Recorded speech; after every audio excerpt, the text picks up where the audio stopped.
This house belongs to me now. Margaret's voice crackled through my phone speaker, dripping with satisfaction. I've changed all the locks. Don't bother coming back. I sat in my hospital bed, still groggy from surgery, trying to process what my mother-in-law had just told me. You did what? It's for the best, Amanda, she continued, her tone sickly sweet. After what happened to Michael, you can't expect to keep living in our family home. You're not really family anymore, are you? My name is Amanda Collins, and 3 weeks ago, my husband Michael died in a car accident. Now, while recovering from emergency gallbladder surgery, I was learning that my mother-in-law had seized the opportunity to take everything from me. Margaret, that's my house, I said, keeping my voice steady despite the anger building inside me. Michael and I bought it together. She laughed, the sound harsh and hollow. With whose money, dear? The down payment came from us. Michael was our son. You were just the woman he unfortunately married. Now that he's gone, it's time for you to move on. I closed my eyes, thinking about the home Michael and I had built together over the past 5 years. The garden we'd planted, the walls we'd painted, the memories we created. Margaret had always resented that Michael chose to buy a house instead of moving into their family compound where she could keep a close eye on us. I'll be discharged tomorrow, I said calmly. We can discuss this then. There's nothing to discuss. I've already moved your things to storage. Don't make this difficult, Amanda.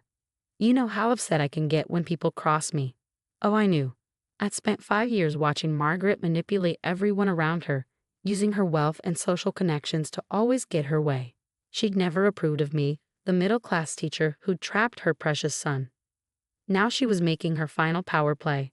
What Margaret didn't know was that I'd been preparing for something like this.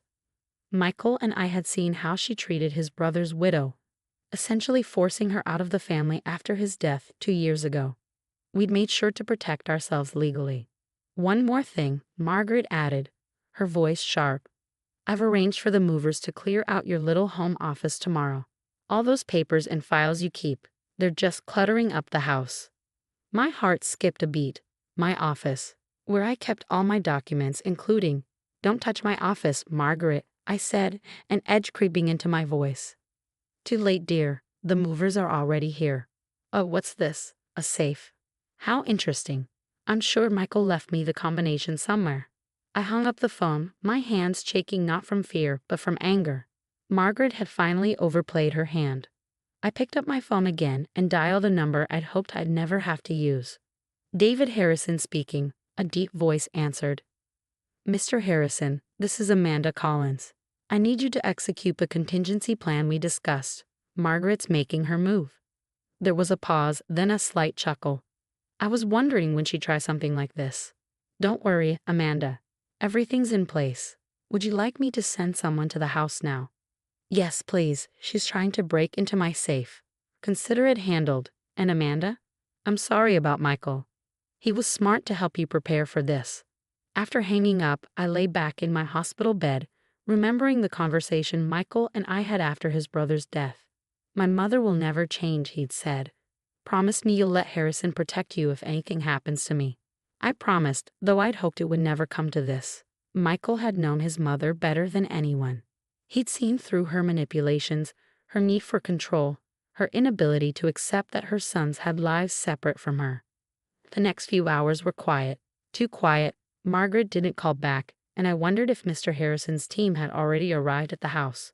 I dozed off eventually, exhausted from surgery and stress, only to be awakened by a text message. Everything is secured, Mr. Harrison wrote. Your mother-in-law received quite a surprise when the security team arrived. Would you like to know what happened? I smiled for the first time in days, imagining Margaret's face when she realized she wasn't the only one who could play this game. Tell me everything, I replied. The pieces were in place now. Tomorrow, when I left the hospital, I would show Margaret exactly what kind of woman her son had married.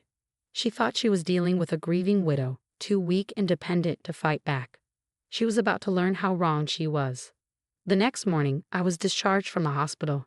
As my best friend Kate drove me home, I filled her in on Mr. Harrison's texts from the previous night. Apparently, Margaret nearly fainted when the security team showed up, I said, managing a small smile. She was in my office with a locksmith, trying to crack my safe. Kate gripped the steering wheel tighter. That woman has some nerve. What happened then? They presented her with a cease and desist order and informed her that she was trespassing. The look on her face when they showed her my name on the deed. I trailed off, remembering what Michael had done to protect me. 6 months before his death, he legally transferred the house entirely into my name. Mom will try to take everything, he'd warned me. She always does. We kept it quiet, knowing Margaret would explode if she found out. The house she thought was her family property had been mine alone all this time.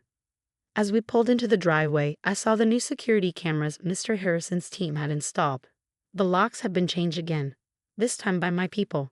Margaret's luxury SUV was parked across the street, and I could see her watching us from behind her designer sunglasses.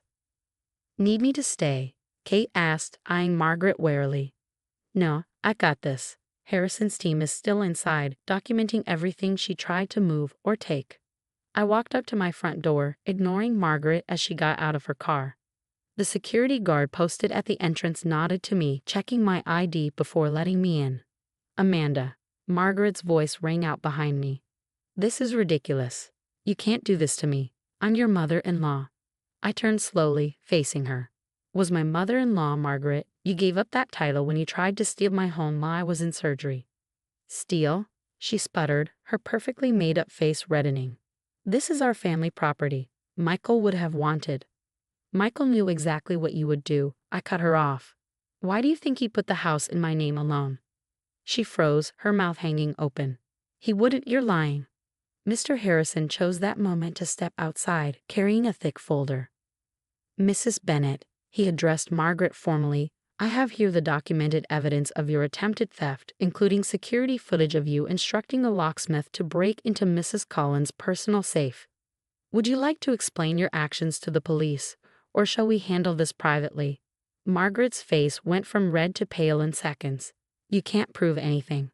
I was just protecting our family interests." "Actually," I said, pulling out my phone, "I have you on record stating your intentions quite clearly. Would you like to hear it again? The part where you admitted to changing my locks and moving my belongings while I was in the hospital." For the first time since I'd known her, Margaret looked uncertain. Her carefully constructed facade of control was cracking. "The movers," she said weakly. "I already paid them to clear out the house tomorrow." "Cancel them," I replied firmly. "And Margaret? The family photos and heirlooms you tried to take, the ones you claimed were Bennett family property? Michael gave those to me in his will. Every single one of them."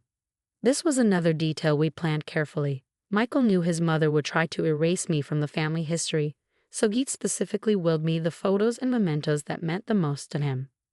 "You can't do this to me," she whispered, but the fight was leaving her voice. "I'm his mother." "Yes, you are.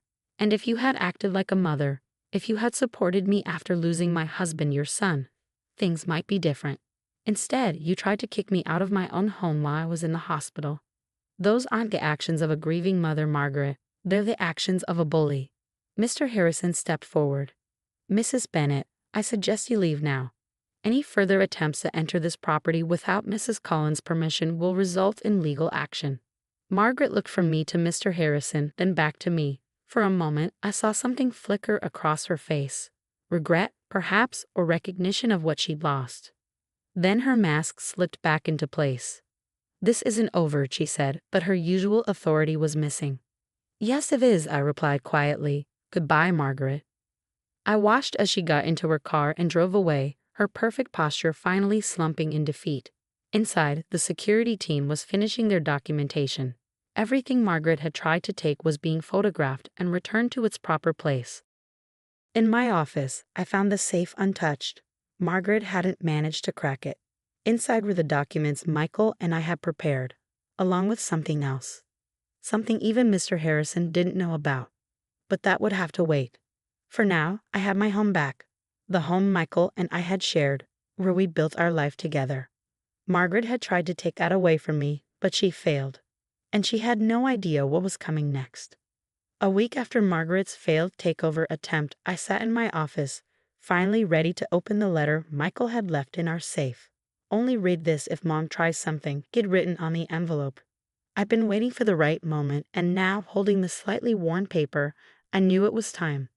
"My dearest Amanda, Michael's familiar handwriting made my heart ache. If you're reading this, it means Mom has shown her true colors. I'm sorry I'm not there to protect you from her, but I know you're stronger than she ever imagined. There's something you need to know. I read the letter twice, my hands trembling. Then I called Mr. Harrison. Are you sure about this? He asked after I explained what Michael had revealed. Absolutely. Can you set up the meeting? 2 days later, I sat in the formal living room of my house, waiting. The doorbell rang precisely at 2 p.m. Margaret stood there, impeccably dressed as always, flanked by her lawyer. Come in, I said pleasantly, noting how she flinched at my calm demeanor. Thank you for agreeing to meet. Mr. Harrison sat beside me as Margaret and her lawyer took seats across from us. The tension in the room was palpable. Let's make this quick, Margaret's lawyer began. My client is willing to offer. Actually, I interrupted. I called this meeting to share some information. I pulled out Michael's letter and several documents from a folder. Margaret, did you know that Michael was investigating the Bennett Family Foundation? Her face went rigid. What are you talking about? The charitable foundation you've managed since your husband died. Michael discovered some irregularities in the accounts. He was planning to address it before the accident. That's ridiculous, she snapped, but I saw fear flash in her eyes. Those accounts are private.